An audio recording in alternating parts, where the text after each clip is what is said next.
This is Malpine with an episode of From the Pure Land podcast. This one is called A Talk on the Nature of Mind. Rest in it, whatever comes your way. It begins with a quotation from Thrangu Rinpoche.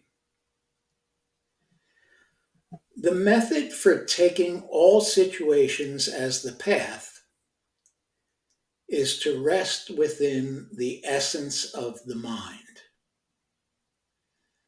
With our minds, there are three aspects: the way things appear, how they are confused, and the way they actually are. We do not take our difficulties on the path in relation to how things appear or are confused, but in relation to how they actually are. We rest within their nature, the clear and empty nature of the mind that is sometimes called the union of clarity and emptiness, or the union of wisdom and the expanse. We rest within this, recognizing it. Well, once again, I'm thanking one of my dear Sangha sisters for that quotation. Today's podcast is about what Rinpoche calls, or says is often referred to as, the clear and empty nature of the mind, which you may hear referred to as rigpa, or simply as nature of mind. Resting in the nature of mind is the heart of my Buddhist practice.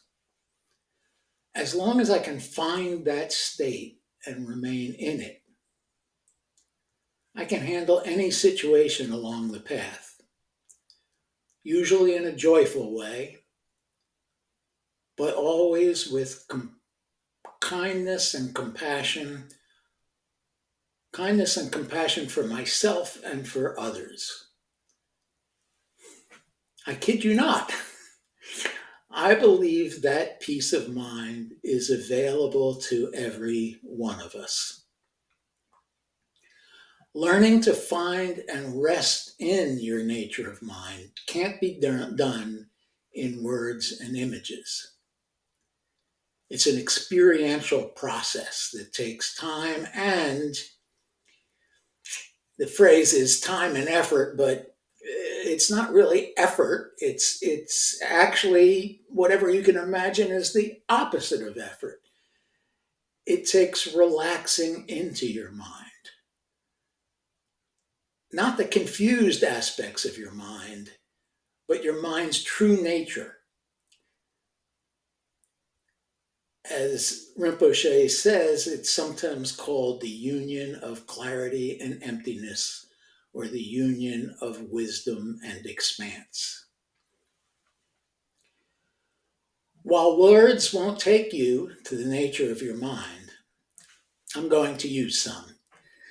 And I hope they enhance your motivation to find it. For most of us, finding it requires a trained and credentialed teacher.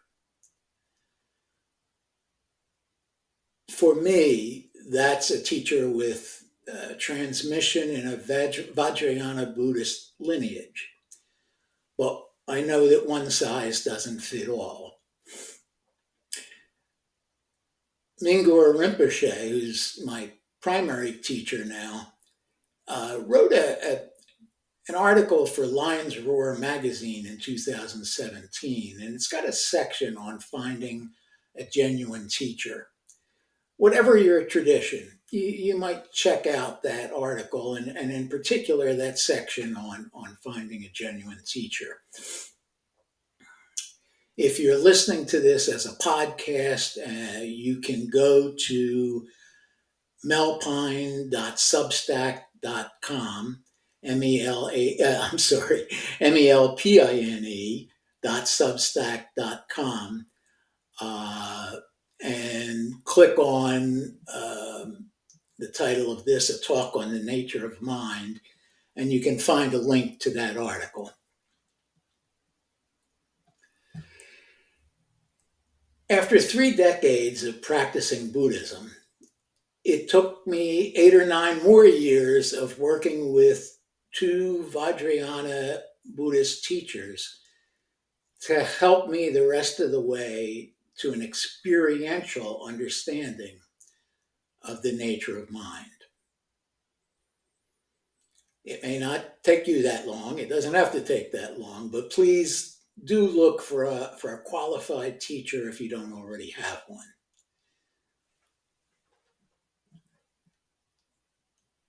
Here's a way to think about that pure nature of mind.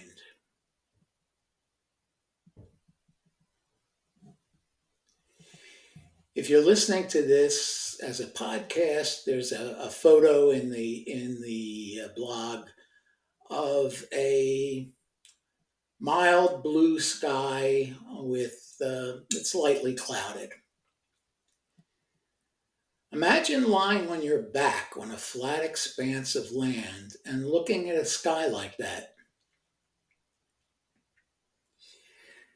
The sky is a metaphor for your mind, with its pure and empty nature and its innocence untouched by a troubled world. Your senses tell you the sky is blue, but that's so only because of the way air molecules scatter the light of the sun. The sky has no color at all. Your senses tell you it forms a dome above you, but you know it encircles the earth. Your senses tell you that it's flat, but you know it's limitless. Imagine that the endless, uncolored sky is your mind.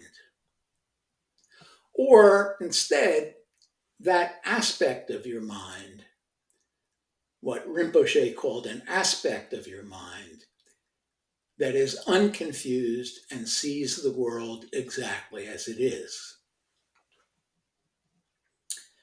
Imagine that the clouds are thoughts, emotions, perceptions, and confusions. On some days, there are more of them. On some days, there are storms. But the sky, your innate, pure mind, is unfazed. It sees and understands the clouds and storms for what they are. Nothing changes its nature or the wisdom and compassion that come along with that nature. It knows that the storms, the clouds, don't change its inherent pure nature. The further I get into Buddhist practice, the more I come back to the original teachings of the Buddha. Here are 5 simple words from the Dhammapada, verse 36. The watched mind brings happiness. The watched mind brings happiness. I don't think anything else needs to be said. Please pause and reflect on that before you return to your day, and maybe as you continue throughout your day.